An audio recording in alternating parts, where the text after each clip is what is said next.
Bismillah ar-Rahman ar-Rahim.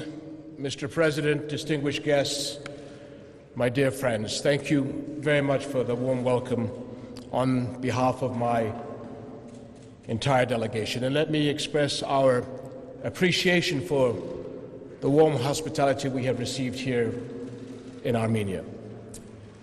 Being in Yerevan, one of the world's oldest cities, yet the capital of a vibrant and young country, reminds me very much of my own beloved Jordan.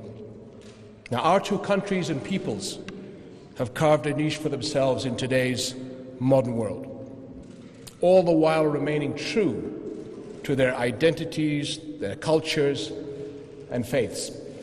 And Jordan, much like Armenia, has made its human capital the main driver of its journey towards development.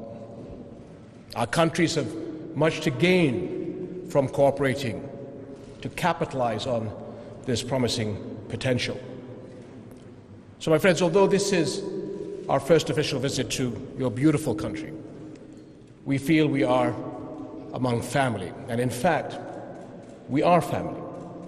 These familial bonds date back over 100 years, as you had mentioned, Mr. President, with my great-great-grandfather, Sharif Hussein bin Ali, as he heeded the great commandments shared by Islam and Christianity to love God and love our neighbor, and granted shelter to Christian Armenian families in need.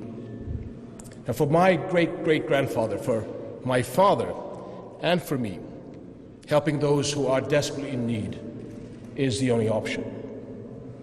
It is a duty that Jordan continues to live by. And thousands of Jordanians trace their roots back to Armenia. They do honor to both of our countries and play vital roles in the arts, education, public service, business, and much, much more. And they form the solid bedrock on which our friendship continues to grow and flourish.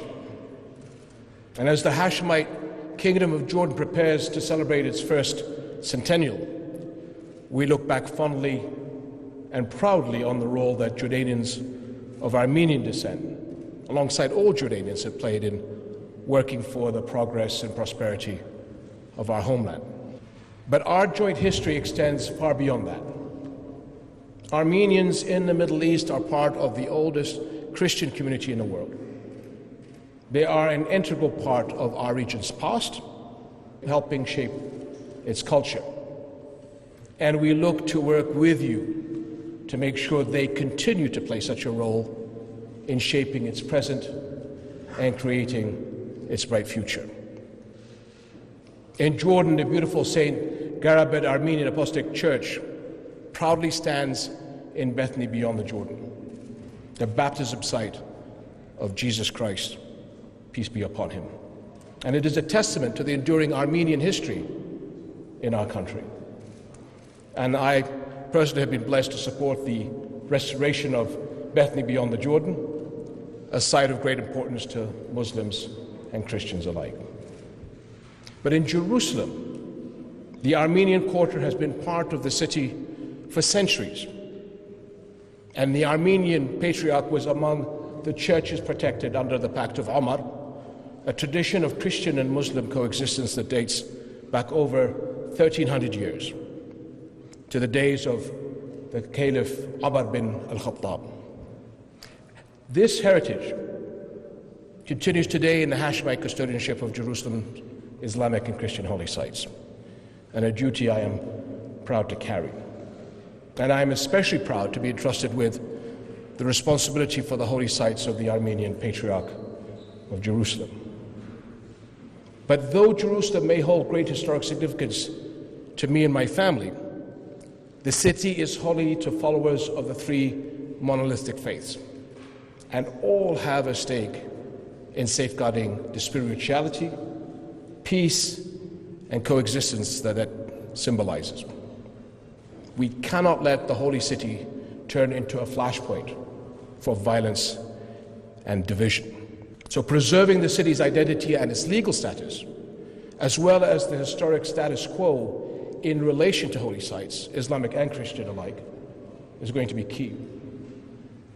So we look to Christian leaders and friends like you and around the world to work with us in safeguarding Jerusalem as a unifying city of peace. Now, my friends, I have spoken today about our deep friendship, rooted in rich history. Jordanians of Armenian descent have constituted over the past century an exemplary story, proving that friendship and indeed brotherhood triumphs. So I hope in the days and months ahead we can write a new chapter together, a chapter that builds upon the friendship that began so long ago and brings new partnership and promise for all our people. Thank you very much.